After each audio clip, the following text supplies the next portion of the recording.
제가 요한 1서를 살펴보고 있는데요. 지난주에 사도 요한의 마음을 저희가 느낄 수 있었습니다. 사도 요한은 보고 듣고 만진 바를 증거하기를 원했습니다. 그 증거함으로 말미암아 그 공동체 안에 이 편지를 읽고 있는 사람들 안에서 사귐이, 그 사귐을 통해서 누림을 갖게 되고, 그리고 그 누림 속에서의 결과물이 기쁨이 충만한 것입니다. 지난 한 주간 여러분 기쁨이 충만한 삶을 살았습니까?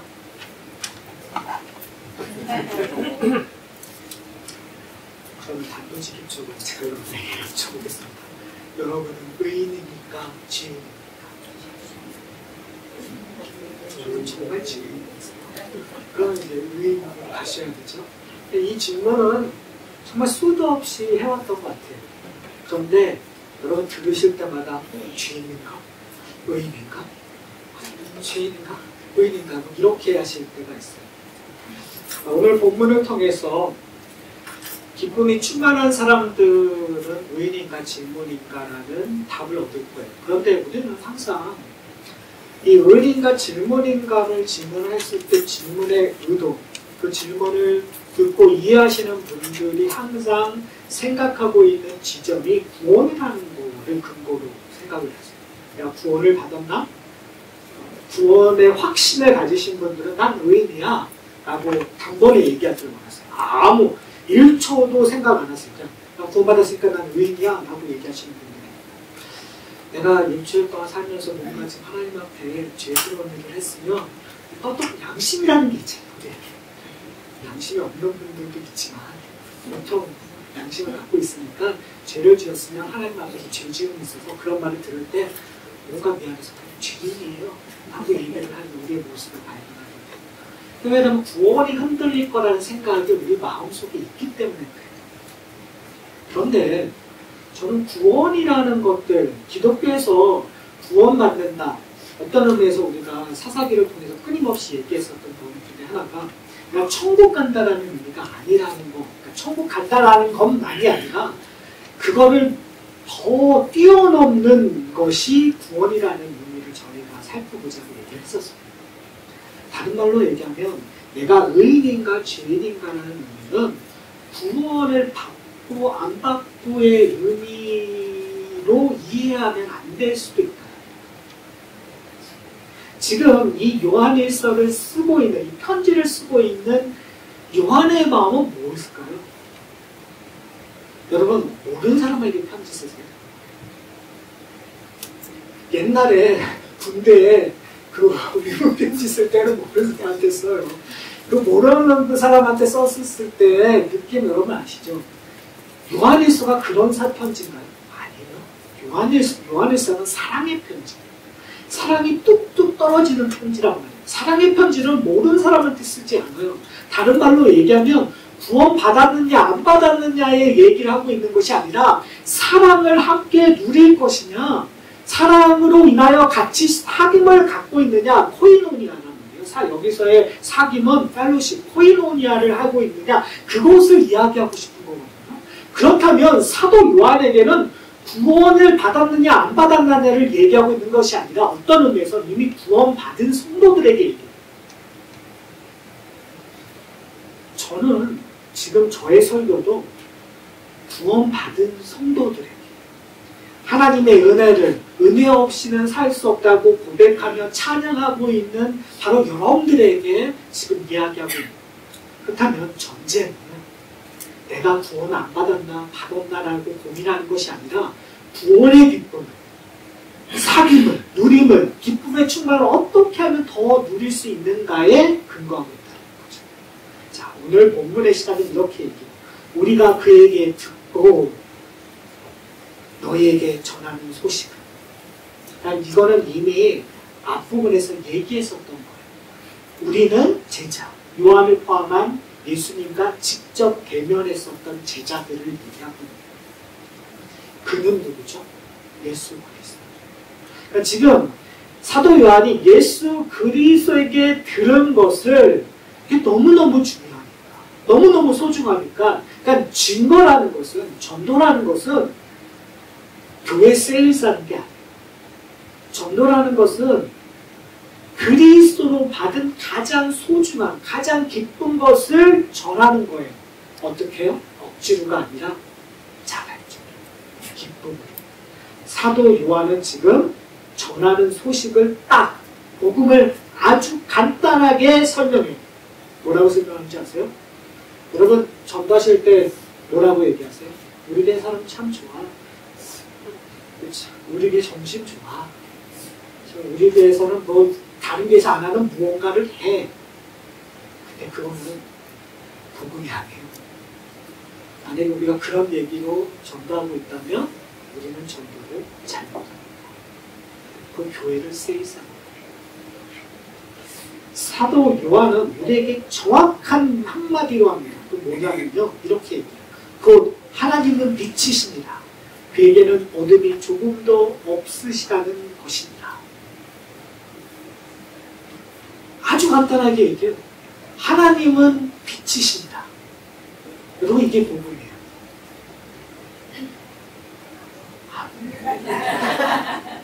제가 다른 건 요구 안 하잖아요. 제가 뭐 이상한 데에서 얘기하는 거 아니잖아요. 하나님은 빛이십니다. 여러분 이게 기쁘세요? 이게 기쁘셔야 돼요. 사도 요한은 지금 하나님은 빛이신이라는 속에서 우리가 생각지 못하는, 지금 여기 빛이잖아요. 그리고 밖에 나가면 태양빛이, 빛이 있을 때가 좋다라는, 제가 이제 시애틀에 살아봤었거든요. 거기는 해가 별로 없어요. 계속 비가 내리고 요즘처럼. 그래서 우울증도 많이 걸리거든요. 그래서 사람들이 캘리포니아를 가는 거 되게 좋아해요. 네, 거기는 해가 있습니다. 햇빛이 있습니다. 이런 식으로 이해하시면 지금 여기서 하나님은 빛이시라고 얘기하는 것은 그냥 피조된 세계에서 뭐가 뭐보다 낫다라고 얘기하는 것이 아니라 absolute한 걸 얘기해요. 그러니까 절대적인 거를 얘기하고 있어요. 그 절대성이 뭐냐면 하나님은 빛이시라는 얘기했었을 때는 하나님은 영광이시다는 얘기. 그러니까 이제 하나님께서 창세기 1장에서 빛이 있으라고 얘기했을 때 그 빛은 우리가 생각하는 태양빛이 아니에요. 그 태양빛이라든지 그 소위 말하는 빛을 나는 것, 뭐 태양, 달, 별 이런 것들은 언제 창조가 되었죠? 첫째 날이 아니라 넷째 날이죠. 그러니까 우리가 생각하고 있는, 그러니까 인간이 태어나서 빛이라고 개념하고 있는 것들은 다 넷째 날의 창조예요. 그러면 첫째 날에 얘기하고 있는 그 빛이 뭐냐라는 거예요. 그건 우리가 생각하는 빛. 여러분이 제가 오늘 또 역시 박복음 얘기할 수밖에 없겠죠. 여러분 박복음 보면 빛이 난다고 얘기했잖아요. 아우라라는 거. 전 이해할 수가 없지만 여성분들이 그런 얘기를 해요. 아우라가 있대요. 무슨 아우라인지 모르겠어요. 그런 빛이 아니라는 거예요. 여기서 얘기하고 있는 빛이라는 그 빛은 하나님의 영광이에요. 우리가 상상할 수 없는 빛이란 말이에요. 그러니까 우리가 생각했을 때 예수님이 딱 나타나면 예수님이 되게 멋있고 뭔가 아우라가 되게 뭐 상상할 수 없는 여기 뭐가 백그라운드에 뭐가 있다라고 생각하시면 안 돼요. 그건 해석이 들어간 그림들이에요. 여러분 예수님이 이 땅에 오셨을 때 우리가 똑같이 있었어요. 어떻게 보면 저 사람이 무슨 메시아라고 얘기할 정도예요. 그런데 예수님은 스스로 자기를 세상의 빛이라고 했어요. 그러면 예수님께서 얘기하고 있는 그 빛은 지금 하나님은 빛이라고 얘기했던 그 빛이라고. 그 빛은 뭘 얘기하냐면 하나님의 영광으로 말미암아 이 세상이 창조되는 거예요. 하나님의 영광, 하나님의 전능하심, 하나님의 본성, 하나님의 속성을 얘기하고 있는 거예요. 그러니까 복음은 하나님에 대한 거예요. 복음은 인간의 것이 아니라 인간에게 기쁜 소식이 아니라 하나님의 소식이에요. 그러니까 하나님의 소식이기 때문에 기쁜 거예요. 그래서 뭐라고 얘기하면 하나님은 빛이다. 그에게는 어둠이 조금도 없으십니다.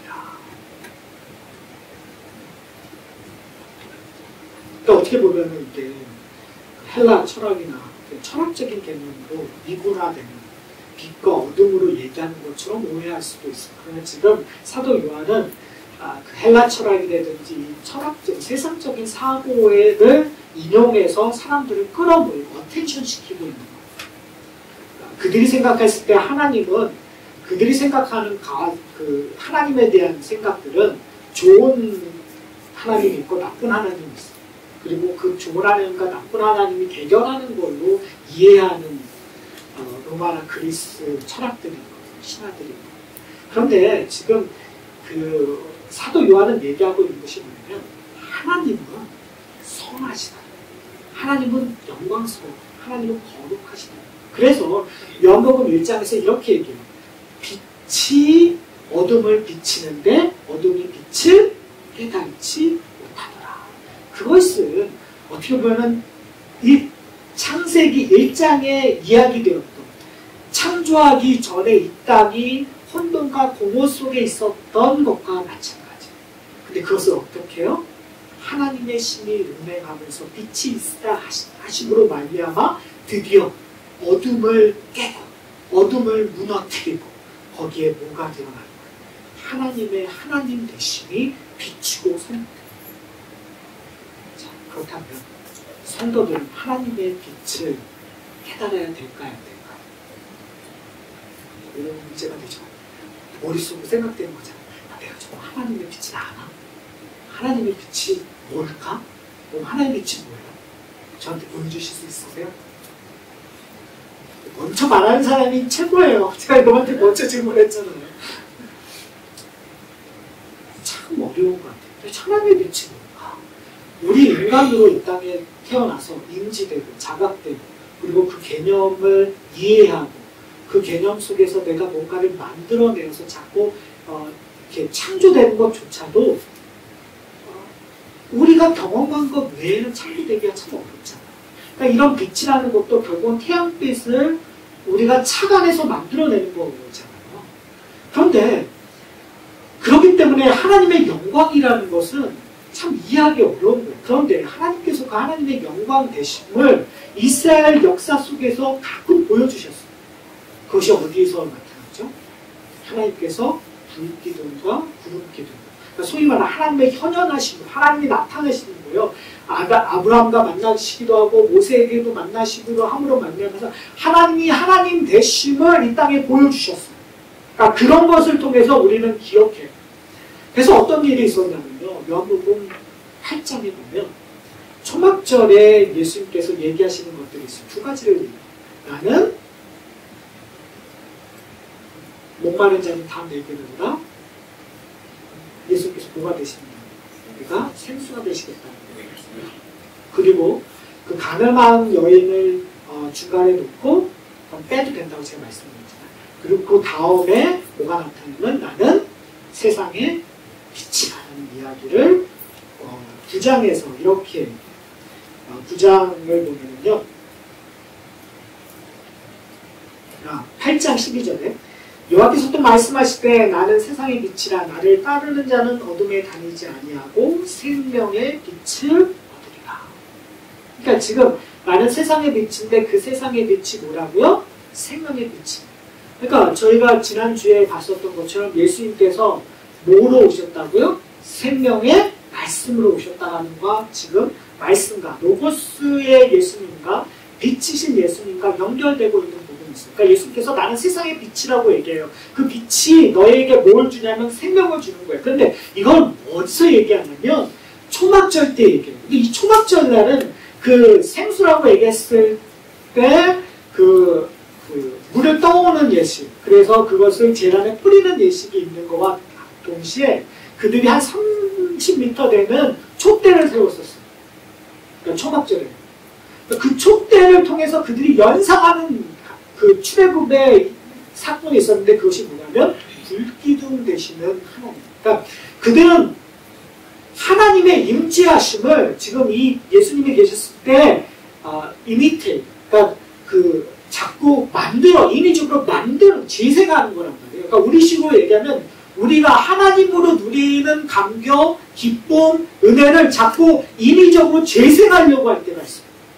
감동적인 목사 같은 경우가 자꾸 이렇게 실수를 범하는 게 뭐냐면 하나님의 말씀을 전하는 것보다는 내가 감동을 짜내기를 거예요. 그래서 인위적으로 말씀을 전달하는 거예요. 여러분 막 울리려고 하는 거예요. 저에게는 그게 안 통하는 강신자들이 많아서 모르겠지만 하여튼 그렇게 인위적으로 그러다 보니까 우리도 자꾸 그 감정을 인위적으로 만들려고 해요. 내가 어떠한 생각을 하면 울음이 나오고 내가 어떠한 생각을 할 때 소리 질러요. 그리고 그것을 좋은 신앙, 좋은 믿음으로 착각할 때가 참 많은 것 같아요. 근데 예수님 시대 때에도 그렇게 촛대를 만들어서 이것이 여호와 우리를 보호하시고 인도하셨던 불기둥과 같다라고 그들은 이야기했어요. 근데 그때 예수님께서 얘기하는 거예요. 저건 가짜고 누가 세상의 빛이라는 거예요. 예수님이 세상의 빛이라. 그러니까 나를 따르는 자에게는 생명의 빛이 있어요. 그러니까 지금 사도 요한은 우리에게 얘기하고 있는 거예요. 내가 너에게 기쁜 소식, 좋은 소식을 전하고 싶은 건데 이 소식은 누구냐? 하나님은 빛이시니라. 그 하나님이 인간이 되어 이 땅에 오셨는데 그가 누구라는 거예요? 예수 그리스도라. 그러니 너희는 누구를 쫓는 거예요? 빛을 봤으니 예수 그리스도를 쫓는 자가 되어야 된다. 그 이야기를 이제 6절서부터 이야기되고 있는데요. 6절서부터 매 절마다 만일이라는 단어가 나와요. 그러니까 한국 성경은 사실은 7절에 만일이라는 단어가 빠졌지만 거의 만일이라는 거예요. 그래서 만일이라는 단어가 나옴으로 말미암아 질문하는 내용들이 있어요. 그래서 한번 볼게요. 6절에 보면 이렇게 얘기해요. 만일 우리가 하나님과 사귐이 있다 하고 여러분 하나님과 사귐이 있는 자죠. 아멘. 자, 그러니까 이게 우리에게 이루어져야 돼요. 잘 들으셔야 돼요.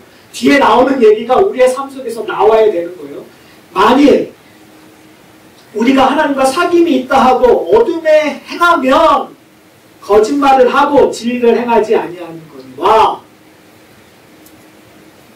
여러분 지난 한 주간 멀리 우리 인생 전체를 볼 필요 없고 그렇죠? 지난 한 주간 여러분 어둠 속에 행한 적이 있으십니까? 어둠이라는 얘기하면 그냥 아주 사소하게는 거짓말에서 시작해서 아주 사소하게는 남을 험담하거나 아주 사소하게는 속이는 일 아주 사소하게는 게으름 아주 사소하게는 낙태야 안 걸릴게? 그렇죠. 문제가 됩니다. 왜요? 하나님과 사귐이 있다고 우리는 확실하는데 문제가 뭐냐면 어둠에 행했어요. 그러니까 우리는 뭐하는 자가 되는 거예요? 진리를 행하지 않고 거짓말하는 자가 되어버린 거예요. 그럼 아까 처음에 질문이 당신은 의인입니까? 죄인입니까? 얘기했을 때 우리는 뭐가 되어버린 거예요? 죄인이 돼요. 그러니까 이건 구원과 상관없이 질문하고 있는 거예요. 지금 누구에게 예수를 믿는다고 고백하는 사람들에게 지금 사도 요한이 의도적으로 얘기하고 있는 거예요. 너 정말 하나님 믿는다고 얘기했잖아. 그런데 너 지금 어둠을 행해 안 해. 사도 요한은 알고 지금 미리 미끼를 던지고 있는 거예요. 사도 요한이 얘기하고 싶은 내용이 있어요. 그러면 넘어가는 게 있겠죠. 그러니까 우리는 담대하게 악을 행했습니다라고 얘기하는 거예요. 7절에 보면 이렇게 얘기해요.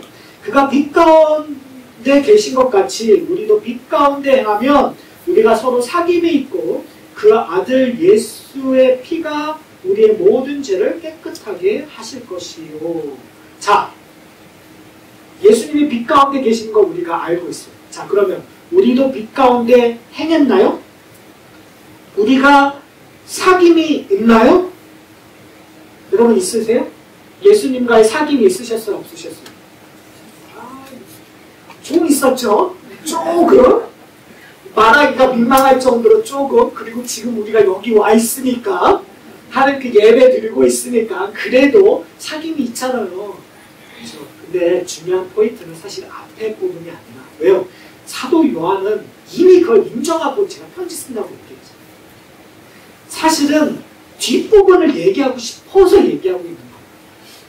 이 편지를 너희가 읽고 있기 때문에 내가 너희에게 하나님은 빛이라는 얘기를 했기 때문에 너희가 어디에 근거해야 된다고요? 너희의 모든 발이 어디에 있어야 되냐면 그 후반부에 뭐라고요? 그의 아들 예수의 피가 우리의 모든 죄를 깨끗하게 하실 것이요. 이거는 아멘을 무한 반복하십니다. 무한 반복. 왜요? 지금 우리가 의인됨의 근거가 어디에 있냐면 그의 아들, 하나님의 아들이신 예수 그리스도의 피가 우리의 죄를 어떻게 해요? 이사야서에서 얘기하는 것처럼 우리의 죄가 주홍빛 같더라도 어떻게 하신다고요? 아멘. 여러분의 죄가 아무리 악하더라도, 여러분의 과거가 아무리 정말 얘기하기 어려울지라도 하나님은 그것을 기억하셔야 안 하세요. 왜 불안해하세요? 기억하세요 안 하세요? 왜요? 예수 그리스도의 피가 깨끗하게 하셨습니다. 우리는 기억해요. 우리는 기억하는 것이 은혜인 이유가 뒤에 나와요. 그러나 하나님은 기억하지 않았어요. 왜요? 예수 그리스도의 십자가의 보혈의 피에 때문에. 그래서 다음 주에 그 이야기를 할 거예요. 다음 주 2장의 앞에 보면 예수 그리스도의 피로 말미암아 주어지는 화목제물에 대한 이야기가. 근데 오늘은 그 이야기보다 과연 그렇다면 우리의 모습은 어떤가 좀 함께 봤으면 좋겠어요. 그래서 1장 8절을 보면 또 이렇게 얘기해요. 만일 우리가 죄가 없다고 하면, 근데 참 가끔 가다가 이제 한국교회는 아주 극단적으로 가는 두 부류가 있습니다. 그리고 설교도 그 극단적인 두 부류를 중심으로 하는 케이스들이 참 많은 거예요. 하나의 극단은 선하게 살라고 얘기합니다. 그러니까 도덕적인 가르침에 거의 대부분의 포커스를 해요. 그러니까 그들의 삶 속에서 가장 중요한 건 뭐예요? 이 땅을 어떻게 살아가는 거예요? 선하게 살아가는 거예요. 죄 안 짓고 살아가는 거예요. 깨끗하게. 내가 최대한 성인이 되도록 노력하는 거예요.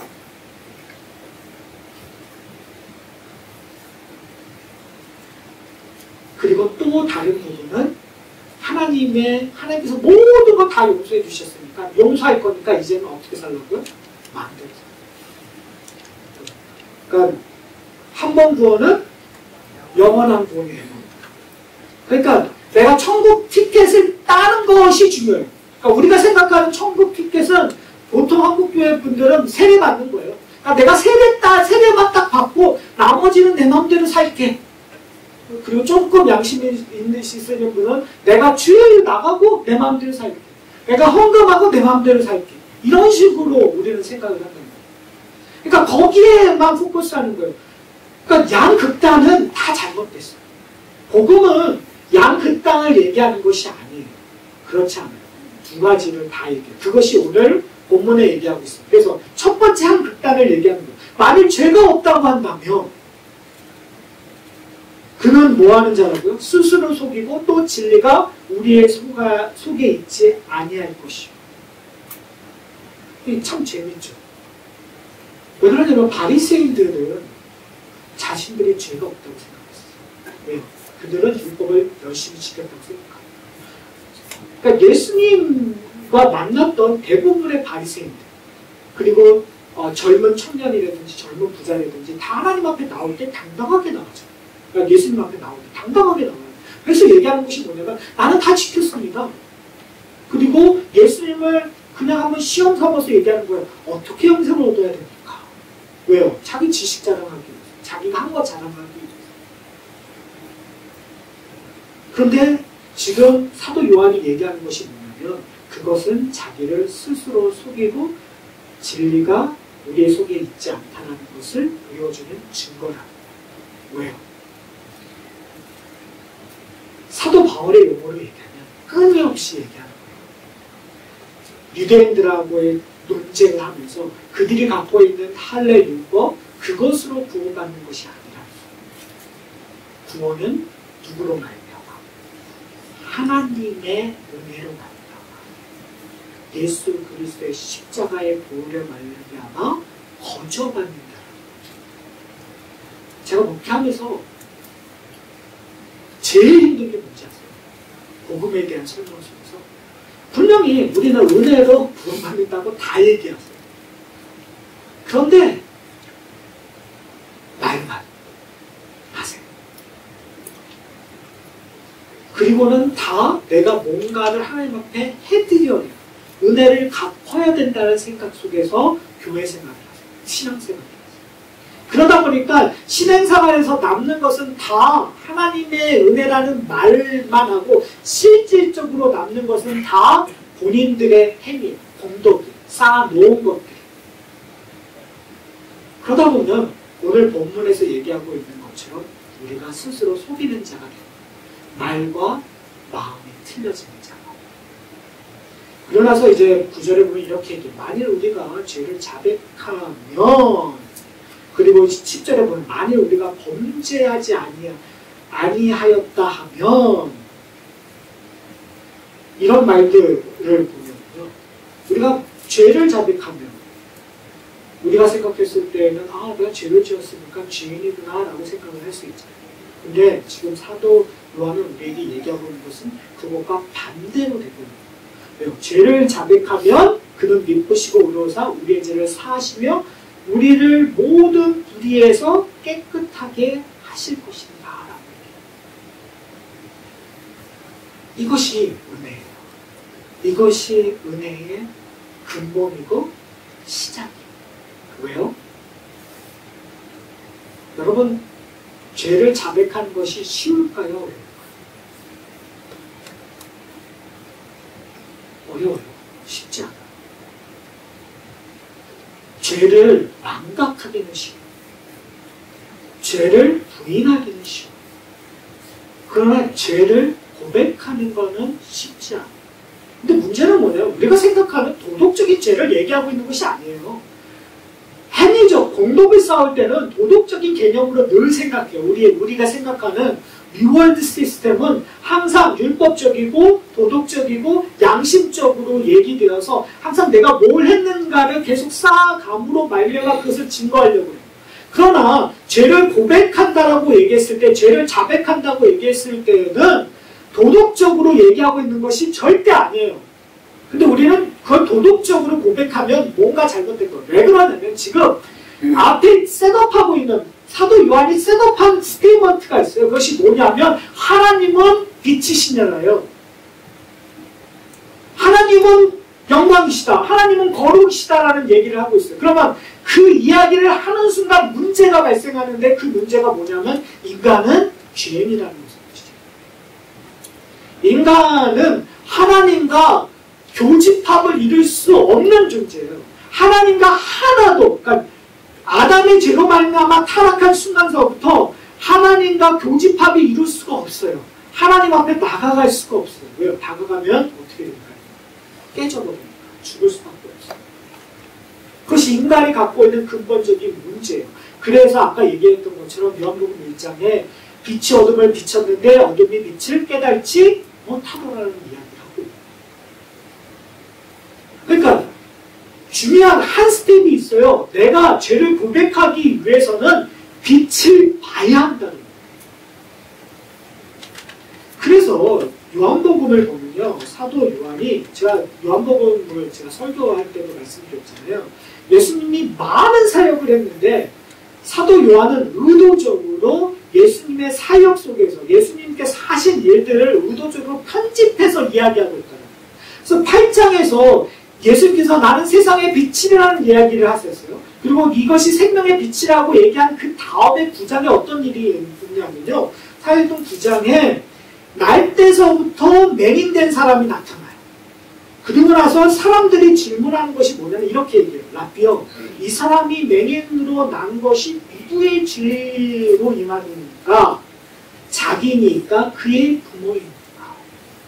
그러니까 날 때부터 맹인되었으니까 사람들이 생각하는 거예요. 누구의 죄입니까? 우리는 항상 따져요. 근데 잘못된 거는 따져요. 우리 일상이 그런 것 같아요. 근데 지금 사람들도 관심은 이 불쌍함을 여기는 것이 아니라 항상 이 사람의 죄는 누군가라고 지적질하고 싶은 거에 있었어요. 근데 예수님께서 뭐라고 얘기하시는 줄 아세요? 3절에서부터 제가 읽을게요. 요한복음 9장 3절입니다. 이 사람이나 그 부모의 죄로 인한 것이 아니니라 그에게서 하나님이 하시는 일을 나타내고자 하심이라. 때가 아직 낮음에 나를 보내신 이의 일이 우리가 하여야 하리니 밤이 오리니 그때 아무도 일할 수 없느니라. 내가 세상에 있는 동안에 세상의 빛이다. 그리고 나서 예수님께서 어떻게 하세요? 땅에 침을 뱉고 진액을 입에서 눈에 바르고 실로마에 가서 씻으라고 해요. 그리고 나서 어떻게 해요? 눈이 켜져요. 이건 누구의 얘기일까요? 이 날때부터 눈먼 사람의 이야기예요. 그렇지만 이것은 우리의 얘기예요. 우리는 날때부터 하나님을 보지 못했던 죄인이었어요. 그러니까 빛에 대해서 얘기를 해도 이해가 안 되는 거예요. 십자가의 은혜 얘기해도 이해할 수 없어요.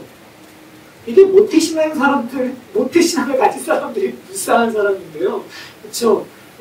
너무 자연스럽게 이해를 한다고 오해할 수 있는데 우리는 사실은 이해 못했던 존재예요. 그 사랑의 논지를 알 수가 없어요. 그런데 예수님께서 은혜를 베풀어 주셔서 만나주십니다.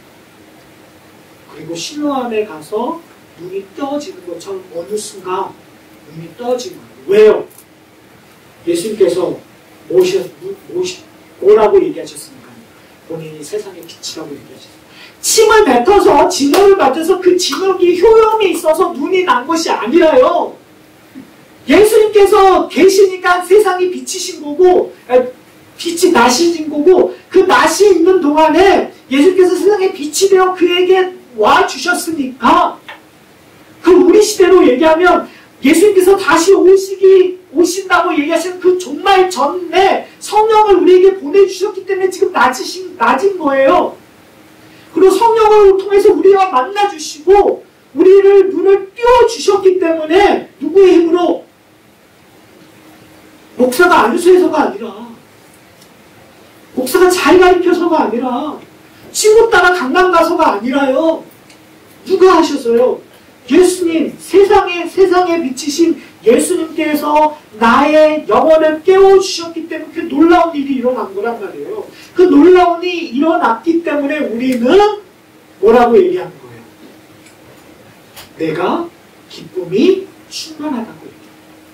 우리 가운데 사귐이 있다고 얘기하는 거예요. 사랑하는 성도 여러분, 빛으로 오신 예수 그리스도가 우리를 만나주셔서 우리는 이제 빛이 비추기 때문에 어둠이 뭔지 안 거예요. 그전에는 다 어둠이었어요. 그렇잖아요. 우리가 어둠을 불편해하지 않았단 말이에요. 당연하다고 생각했었던 거예요. 그런데 빛이 오심으로 말미암아 이제 빛이 뭔가를 알게 된 거예요. 하나님이 거룩이 뭔지 알게 된 거예요. 하나님의 의가 뭔지 알게 된 거예요. 하나님이 기뻐하시는 건지 뭔지 알게 된 거예요. 그러니까 이제 우리는 뭘 따라가는 거예요? 뭘 하게끔 되는 거예요? 거룩함을 배워가는 거예요. 하나님의 영광을 배워가는 거예요. 하나님이 기뻐하시는 걸 배워가는 거예요. 그것을 사도 요한은 뭐라고 하는지 아세요? 사랑의 사귐이라고. 사랑의 누림이라고 얘기하는 거예요. 사랑의 충만함이라고. 사랑하는 성도 여러분, 우리 가운데 그런 일들이 일어나기를 소원합니다. 저는 이 이야기를 좀 했으면 좋겠어요. 제가 매일 묵상 드리면서 교집합이라는 얘기를 했잖아요. 우리와 하나님이 교집합되는 거다. 그때 그 빛을 알아 빛이 되시는 하나님을 우리가 소유했었을 때. 근데 전에는 하나도 교집합이 없었어요. 그런데 우리가 생각했을 때 이 교집합이 되었을 때 내가 하나님을 알아갈수록 점점 교집합 되어져서 그 공유하는 속성들이 많아지는 거잖아요. 그런데 그 많아짐이 도대체 어떻게 되는 걸까요? 뭘까요? 우리가 뭘 하면 할수록 알아지는 건가요? 저는 우리가 생각하는 수학적인 공식을 이해하면 이 교집합을 잘 이해 못할 거라고 생각해요. 그런 교집합이 아니라 우리가 얘기하고 있는 이 교집합은요, 하나님이 일하는 이런 사실 무한대잖아요. 하나님이라는 우리라는 존재가 이 안으로 들어가고 있는 거예요. 왜요? 예수님께서 내가 너희 안에 있다라는 표현을 쓰셨습니다. 내가 빛을 아는 순간 빛 안으로 들어가는 거예요. 그러면서 어린아이가 눈을 뜨어서 하나하나 발견하는 것처럼 하나님의 거룩함을 발견하는 것. 그러니까 사도 바울이 너희가 이제는 더 이상 어린아이처럼 하지 말고 단단한 음식을 먹는 것처럼 장성해 되라고 얘기하는 것은 뭐냐면 내가 하나님의 은혜를 장성하여 발견하면 발견할수록 나는 어떻게 해요? 누구를 닮아가는 거예요?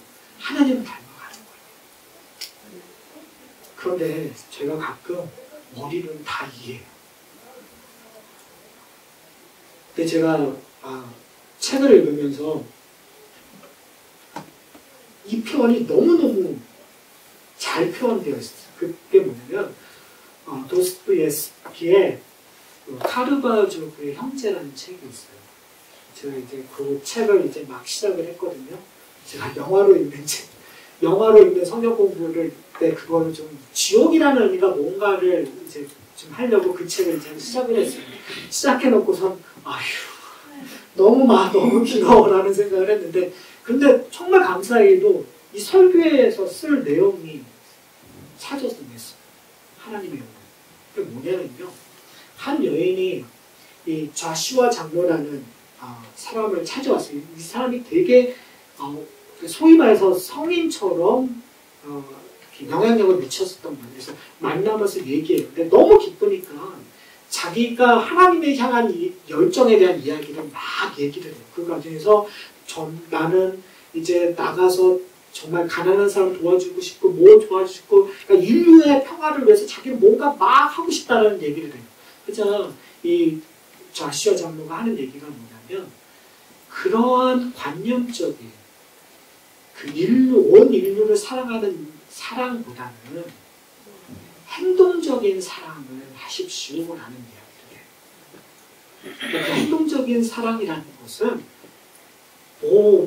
멀리 가서 누구를 하는 것이 아니라 당신과 만나는 사람들을 사랑하십시오라는 얘기예요. 근데 그런 얘기 중에 그 얘기만도 머리를 이해를 해요. 그런데 제가 읽어드릴 이 문장에서 이거보다는 제가 설교해왔던 내용과 너무 일치하는데요. 그런데 여러분들이 잘 이해하지 못했을 수도 있겠다 해서 제가 이 문장을 그대로 한번 읽어드릴게요. 이렇게 그냥 그 중간에 중요한 부분만 제가 읽어드릴게요. 이렇게 그러나 실천적 사랑은 노동이자 인내이며 어떤 사람들에게는 어쩌면 완벽한 학문이기도 합니다. 그러나 예언하는 바이지만 당신이 온갖 노력을 다 기울였음에도 불구하고 목표에 다가가기는커녕 거기에서 더욱 멀어지고 있다는 사실을 두려움 속에서 목격하는 순간, 그쵸? 이게 정말 막 와닿는 것 같아요. 그러니까 한 사람을 사랑하고 내가 만나는 사람을 사랑하는 것, 그건 노동이고 인내. 정말 어려워요. 쉽지 않아요. 누군가를 사랑하는 게. 제가 제 아내를 사랑하는 게 쉽겠어요. 어렵거든요. 노동이거든요. 인내가 필요하거든요. 그런데 그게 완벽한 학문이잖아요. 제가 설교하잖아요. 아내를 사랑하는 것을 그리스도를 사랑하는 것처럼 완벽한 학문처럼 얘기를 하고 다녀요. 그런데 뭐냐면 내가 온갖 노력을 했음에도 불구하고 더 부부가 더 가까워지는 것이 아니라 오히려 더 멀어진다는 거예요. 진리예요. 이게 정말 오묘해요. 그래서 대단한 문인인 것 같아요. 여기까지가 진리라고 생각되면 그 다음이 잘 들어보세요. 두려움 속에서 목격하는 순간, 바로 그 순간 갑작스러운 목표를 성취하게 되며 언제나 사랑으로 보살피며 언제나 보이지 않게 이끌어주시는 하나님의 기적의 권능을 마주치게 될 것입니다. 와, 무슨 말씀인지 아세요? 우리는 내가 실패하고 좌절하는 거에 절망 속에 있는데 지금 기적이라는 것은 병이 낫는 것이 기적이 아닌 것이 아니라 내가 노력하고 안 되는데 어느 순간 알도 모르게 부부가 하나님이 주시는 은혜를 경험한다는 거예요. 다른 사람과 놀라울 수 있는 하나님의 영광의 빛을 봄으로 말미암아 성령이 주시는 능력을 경험하게 됐다는 거예요. 그거는 뭐로 표현할